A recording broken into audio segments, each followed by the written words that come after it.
नमस्कार दोस्तों, स्वागत आपका हमारे चैनल पर। जिस बहू के मायके जाने पर उसकी सास और ननद उसके बैग की तलाशी लेती थी और उसे गरीब घर की कहकर ताना मारती थी, उसी बहू के बैग से एक दिन कुछ ऐसा निकला कि पूरे ससुराल की बोलती हमेशा के लिए बंद हो गई। गरिमा जब भी अपने मायके जाने के लिए तैयार होती तो उसके पेट में एक अजीब सी मरोड़ उठने लगती थी। ये डर मायके जाने का नहीं था, बल्कि वहां से लौटने पर होने वाली अग्नि परीक्षा का था। बहू, बैग इधर लाओ। सासू माँ सुमित्रा देवी सोफे पर पैर पसार कर हुक्म चलाती। गरिमा चुपचाप अपना बैग मेज पर रख देती। सुमित्रा देवी की गिद्ध जैसी नजरें बैग के एक एक कोने को टटोलती। कभी वो साड़ियों की तह खोलकर देखती तो कभी क्रीम पाउडर के डिब्बे हिलाकर। अरे माँ, आप भी किस उम्मीद से चेक कर रही हैं? इसके कंजूस बाप ने क्या दिया होगा? वही 2 किलो अचार और पापड़। पास बैठी ननद वंदना मुंह बनाकर हंसती। सुमित्रा देवी बैग से अचार का डिब्बा बाहर निकालते हुए उसे ऐसे देखती जैसे इसमें कोई मरा हुआ चूहा हो। सही कह रही है वंदना, बड़े घर की बहुएं जब मायके से आती है तो जेवर और कपड़े लाती है, और ये महारानी अचार लाती है। अरे इतना तेल तो हमारे घर में एक दिन में सब्जी में पड़ जाता है। गरिमा का सिर शर्म से झुक जाता। उसके पिता एक प्राइमरी स्कूल के रिटायर्ड टीचर थे। पेंशन के सहारे घर चलता था। वे अपनी हैसियत से बढ़कर गरिमा के लिए करते थे, लेकिन ससुराल वालों की भूख कुएं जैसी गहरी थी जो कभी भरती ही नहीं थी। कहानी में मोड़ तब आया जब वंदना, जो अपनी ससुराल में रहती थी, 1 महीने के लिए मायके रहने आ गई। वंदना के आते ही घर का माहौल बदल गया। गरिमा, जो अब तक घर की बहू थी, अब पूरी तरह से नौकरानी बना दी गई। सुबह की चाय से लेकर रात के दूध तक वंदना की हर फरमाइश गरिमा को पूरी करनी पड़ती। वंदना दिन भर सोफे पर लेटी रहती, अपनी माँ से बातें करती और गरिमा पर हुक्म चलाती। एक दिन गरिमा ने देखा कि वंदना अपने कमरे में फ़ोन पर धीरे धीरे किसी से बात कर रही थी। हाँ, माँ को नहीं बताया है। अगर उन्हें पता चला कि मैंने अपने ससुर के इलाज के लिए जेवर गिरवी रख दिए हैं तो वो जान ले लेंगी। मुझे पैसों की सख्त ज़रूरत है, तुम कुछ करो ना। गरिमा वहाँ से चुपचाप निकल गई। उसे वंदना की परेशानी समझ आ रही थी, लेकिन इस घर में हमदर्दी की कोई जगह नहीं थी। 2 दिन बाद गरिमा को खबर मिली कि उसके पिताजी की तबीयत थोड़ी खराब है। उसने डरते डरते सुमित्रा देवी से पूछा, माँ जी, क्या मैं 2 दिन के लिए मायके हो आऊं? सुमित्रा देवी ने वंदना की तरफ देखा। वंदना ने आंख मारी और बोली, हाँ हाँ भाभी, जरूर जाओ। वैसे भी यहाँ काम करके थक गई होगी, थोड़ा आराम कर लो। गरिमा हैरान थी, इतनी आसानी से इजाज़त। खैर, वह खुश होकर तैयार होने लगी। जब वह जाने लगी तो सुमित्रा देवी ने उसे रोका नहीं, न ही भाग चेक किया। गरिमा को अजीब लगा, पर वह चली गई। 2 दिन बाद जब गरिमा लौटी तो घर का नज़ारा बदला हुआ था। जैसे ही उसने दहलीज पर कदम रखा, सुमित्रा देवी ने चिल्लाकर कहा, रुक जाओ वहीं। ड्राइंग रूम में वंदना रोने का नाटक कर रही थी और सुमित्रा देवी गुस्से में लाल पीली हो रही थी। घर के दामाद और गरिमा के पति रोहन भी वहीं खड़े थे। क्या हुआ माँ जी? गरिमा ने घबराते हुए पूछा। क्या हुआ? चोरी करती है और पूछती है क्या हुआ? सुमित्रा देवी ने गरिमा की तरफ उंगली उठाई। मेरी बेटी का सोने का हार गायब है। जब से तू मायके गई है तब से वो हार नहीं मिल रहा। मुझे पक्का यकीन है कि तूने ही चुराया है। अपने उस गरीब बाप का इलाज करवाने के लिए तूने मेरी बेटी का घर लूट लिया। गरिमा के पैरों तले जमीन खसक गई। माँ जी, आप ये क्या कह रही हैं? मैंने ऐसा कुछ नहीं किया। वंदना ने मगरमच्छ के आंसू बहाते हुए कहा, भाभी, अगर आपको पैसों की ज़रूरत थी तो मांग लेती। चोरी करने की क्या ज़रूरत थी? वो हार मेरे ससुराल की निशानी थी। रोहन, जो अब तक चुप था, बोला, गरिमा, अगर तुमने लिया है तो बता दो, बात घर के घर में रह जाएगी। गरिमा ने अपने पति को ऐश्वास से देखा। उसे अपनी पत्नी पर नहीं, अपनी माँ और बहन के झूठ पर भरोसा था। मैंने चोरी नहीं की है।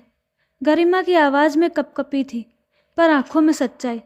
ठीक है, सुमित्रा देवी ने कड़क कर कहा, तो फिर तलाशी होगी, तेरी और तेरे इस बैग की। अभी दूध का दूध और पानी का पानी हो जाएगा। गरिमा ने अपना बैग आगे कर दिया। सुमित्रा देवी ने झपट कर बैग खोला।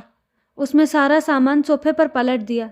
वही पुराने कपड़े, कुछ किताबें और अचार का डिब्बा। हार नहीं मिला। सुमित्रा देवी का चेहरा थोड़ा उतर गया, लेकिन वंदना ने तुरंत पैतरा बदला। माँ, बैग में नहीं होगा। इसने पक्का अपने शरीर पर कहीं छुपाया होगा या मायके में छोड़ आई होगी। भाभी, आप अपना पर्स दिखाओ। गरिमा ने अपना छोटा सा हैंडबैग उठाया। सुमित्रा देवी ने उसे भी छीन लिया। उसमें से एक पुरानी डायरी और एक पासबुक निकली। सुमित्रा देवी ने डायरी खोली और कुछ पन्ने पलटे। अचानक उनकी आंखें फटी की फटी रह गई। ये क्या है? सुमित्रा देवी हकलाने लगी। वंदना ने डायरी उनके हाथ से छीनी। क्या है माँ? कोई लव लेटर है क्या? वंदना ने जैसे ही डायरी पढ़ी, उसके चेहरे का रंग भी उड़ गया। डायरी के बीच में एक बैंक की रसीद रखी थी और कुछ एग्रीमेंट्स पेपर थे।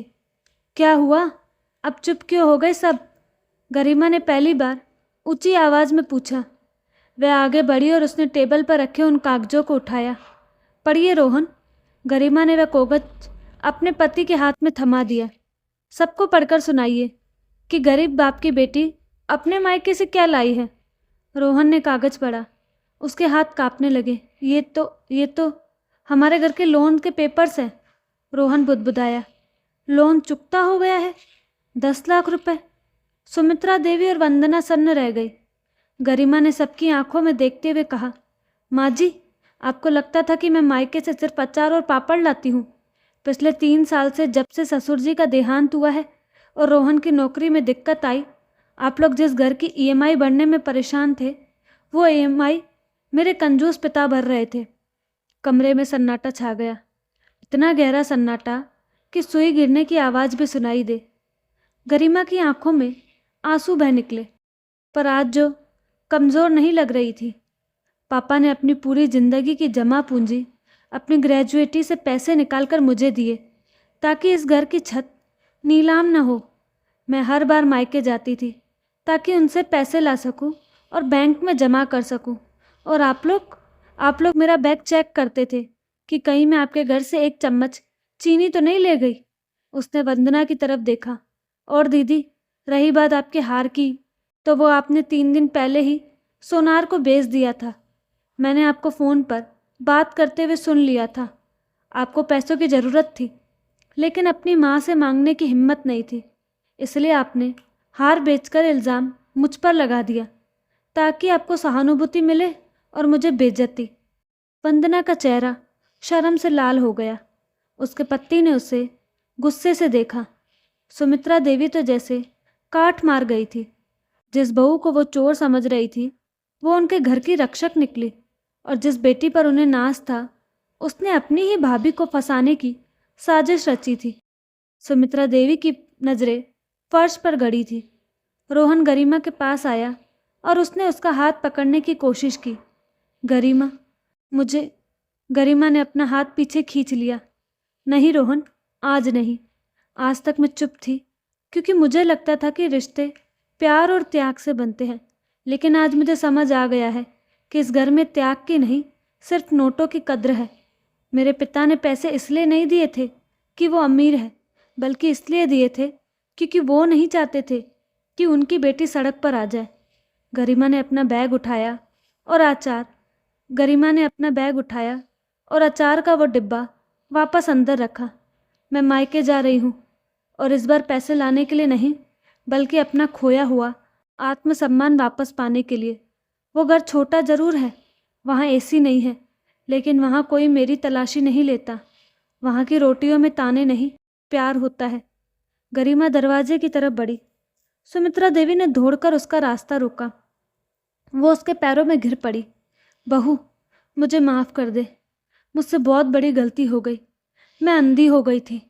मत जा बेटी, ये घर टूट जाएगा। गरिमा ने अपनी सास को उठाया। उसकी आंखों में अब गुस्सा नहीं, बस एक थकान थी।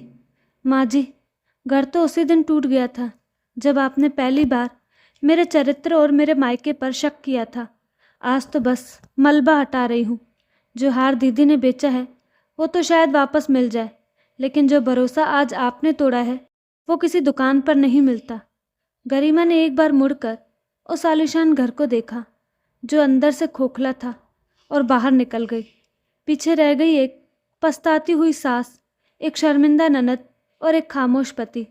उस दिन उन्हें समझ आया कि बहुएं दहेज में जो लाती हैं उसकी कीमत होती है, लेकिन जो संस्कार और सहयोग वो अपने साथ लेती है वो अनमोल होता है।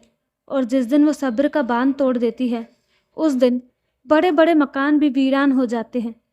दोस्तों, ये कहानी हर उस घर के लिए एक आईना है जहाँ बहू के मायके वालों को कमतर आका जाता है। हम भूल जाते हैं कि एक लड़की जब अपना सब कुछ छोड़कर आती है तो उसके मायके वाले भी अपना जिगर का टुकड़ा दे चुके होते हैं।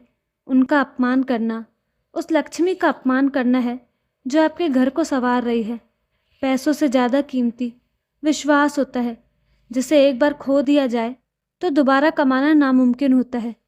क्या गरिमा का घर छोड़कर जाना सही था या उसे अपनी सास को माफ़ कर देना चाहिए था? अपनी राय कमेंट बॉक्स में ज़रूर लिखें और साथ ही हमारे चैनल को लाइक शेयर सब्सक्राइब करना ना भूलें। धन्यवाद।